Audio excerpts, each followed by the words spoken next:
કે આ ધર્મનો મહિમા એ આજકાલનો નહીં, આ સનાતન ધર્મ એ વડો ધર્મ અને વડા ધર્મની અંદર ના કોઈ હિન્દુ, ના કોઈ મુસલમાન, ના કોઈ શીખ, ના કોઈ ઈસાઈ, આ બધાનો ધર્મ એને વડો ધર્મ કહ્યું, એને સનાતન ધર્મ કહ્યું.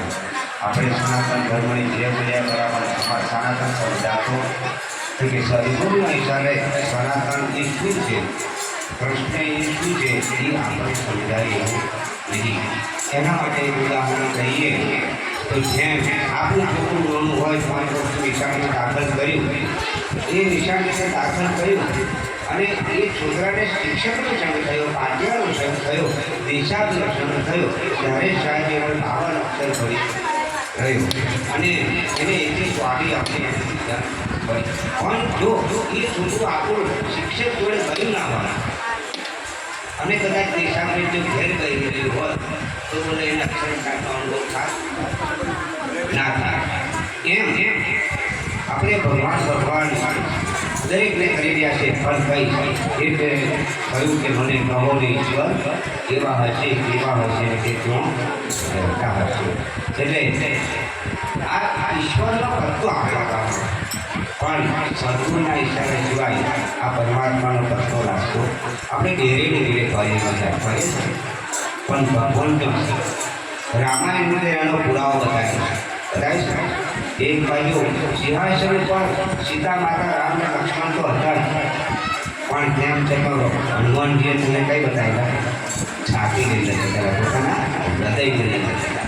એ રામ અને હનુમાનજી જે પરમ મિત્ર કહીએ, પરમ ગુરુ કહીએ, એમ એ બે એ ગુરુ શિષ્યમાં નાખો છે સાહેબ. એ અખંડ સેવા હનુમાનજીએ રામચંદ્ર ભગવાનની કરી છે. એ રામાયણ એટલે આજે પરમાત્મા દરેકના હૃદયમાં બેઠો, પણ આપણે એ કોઈને પાછું કરી જોયું કારણ કે આપણા બે આપણે આગળ જઈએ અને હાય બાર કરીએ છીએ. પણ થોડી સુધ સમજ જેમ આપણે શિક્ષકનો દાખલો છોકરાને લીધો એના અનુસંધાને એવા કોઈ આપણને પાકા તો ગુરુ મળી જાય, સમજાય અને આપણને પોતાની અંદર જ્યારે મૂકી દઈને પોતાની અંદર જ્યારે પ્રગટ થઈ આવે ત્યારે સાહેબ આપણી મનની ક્રાંતિ ભાગી જાય જ નહીં, ભાગી જાય. પણ જે આ વાતને પામે છે, જે સદગુરુના ચરણને કહે છે સાહેબ એની ક્રાંતિ ભાગી છે તેને ભાગી જાય. આજે તમે જુઓ આ જગતની અંદર કેટલી બધી અંધશ્રદ્ધા ચાલે છે. કેવી અંધશ્રદ્ધા? દેવી દેવતા વિશે કહીએ જાણી રહી છે કે તમારે મતલબ નહીં ગયો અને આ અંધશ્રદ્ધા છે.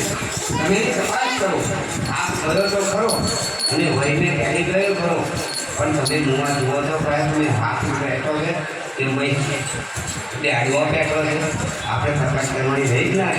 તો રામ રામ સાથે ઘડિયા ગયા હમણાં પણ ખરેખર આપણે જાગીને જોવા પડે અને જાગીને જોઈએ તો આ ખબર પડે છે. પણ જગાડે ખરે જેમ આપણું છોકરું એ પથારીની અંદર હોઈ રહ્યું હોય, ઊંઘી રહ્યું હોય તો એને મા કે બાપ જગાડે ને જગાડે. કેમ આ જગતના જીવો એ અંધશ્રદ્ધાની અંદર ડૂબી રહ્યા છે, ઊંઘી રહ્યા છે સાહેબ. પણ એ કદાચ ગુરુને શરણ લઈને જતો રહે તો આ જીવને જગાડી અને જગાડે એટલે કેવો જગાડે કે એને પરમાત્મા અને તું બેને પરમાત્મા એક જ ઝઘડો સદગુરુ ભગવાનનો જય હો. પરમાત્મા વિશ્વની અંદર કેટલો છે? એક જ.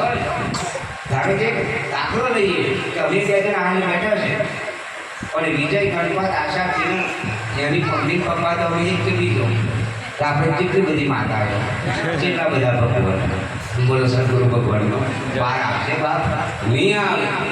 એટલે તો હાથી માતાની ભાવના કરી આ માને આપણે ઓળખો, જેને તમને 9 મહિના પાલી પોષીને મોટા કર્યા સાહેબ એને તમે શાકની નહીં રૂપિયાની લાય અને ના આપણા કોઈ ટોપી જજો અમરનો હતો, અમારે એનો વિરોધ નહીં, પણ અમે એ કહેવા માગીએ છીએ કે આ હાથી માતા જેને દૂધ પીવડાય છે, આપણે ફેટનું દૂધ લઈ ડેરી જતા હોય તો આપણે ફેટ કરે છે, ટેસ્ટ કરાવીએ ને અને જો કદાચ એક પેકેટ ઓછા હોય તો ડેરીવાળા જોડે ઝઘડો કરે અમારો માટે એટલે નખાય ત્યારે તું તારી મારે દૂધ કેટલા ફેટનું ગાયો જય હો, તારા માની દૂધ તું કેટલા ફેટનું ગાયો તાર તું અહીંયા આગળ એટલે આ આ વિશ્વની અંદર પૂજનીય વંદનીય અથવા તો સેવા ભાવ જે કહેતા હોય તે પહેલું પગથિયું મંદિરે જવાની જરૂર નહીં, મસ્જિદે ડેરે ડુંગરે કહી જવાની જરૂર નહીં. આ અમારા સદગુરુનો ઇશારો મને ગુરુએ જે જગાડ્યો છે એ વાત તમે કરવા માંગો.